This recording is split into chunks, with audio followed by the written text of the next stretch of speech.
Hi everybody, this is the Football Hut, the amazing, spectacular, terrific, the great one, the People's Champion, your host, the Hut, and welcome back to the Football Hut, and hopefully you subscribe and like this video. So we're going to talk about, again, our favorite team, the New York Giants, and, the one thing we know about football is when you have a lot of penalties, it makes it very difficult for your team to be successful and to win games, and to be able to have a good game, be able to have a winning game, a winning culture if you're making a lot of mistakes on the field.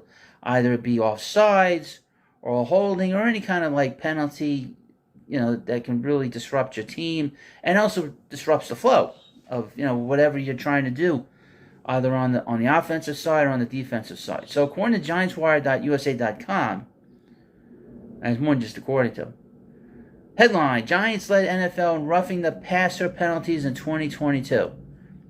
You can't be sloppy. The New York Giants finished with a 9-7-1 record last season, their first winning season since 2016, and things appear to be looking up as they enter year two, the Joe Shane Brian Daboll era.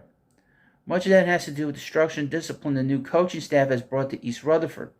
Joe Gibbs of Sharp Football Analysis breaks down how penalties affected Big Blue in 2022.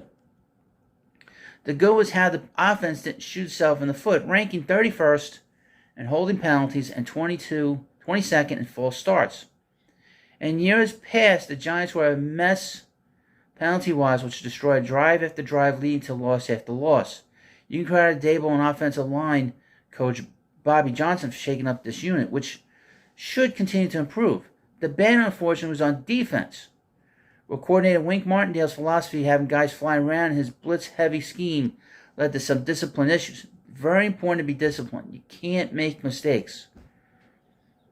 The defense ranked second overall in per game passing play penalties, averaging 10.1 yards per infraction.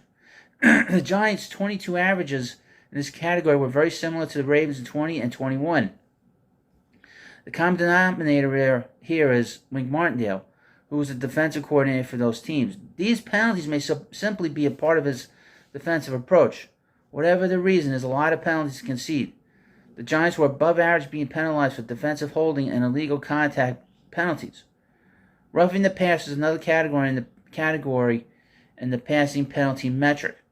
The Giants led the NFL in this category and had the largest discrepancy of any team last season, of a -7 net loss in just this one category. We're highlighting out of the four categories, but it really comes down to playing smart football. Overall, SFA gives the Giants a B+ grade, but warns that for the Giants to take the next step as contenders, quarterback Jones must improve dramatically, and his defense has to stop making mistakes. It's so important. The best teams don't make mistakes. I mean, the best teams don't shoot themselves in the foot. And you got to be able to sort of be disciplined, be smart, not make penalties deep in your zone. You never want to make penalties in the red zone. You never want to do that.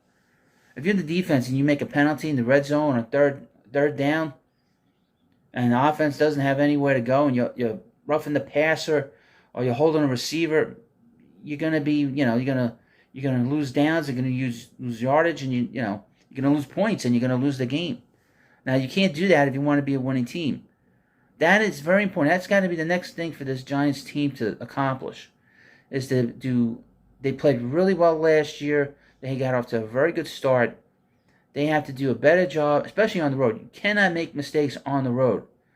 When you make mistakes on the road, it just kills you. And hopefully the Giants can alleviate that. The Giants can be on the road a lot in the first half of the 2023 season. Now, let me know what you think about this video. Of course, please subscribe to Football Hut. Thank you for watching, and I'll see you later.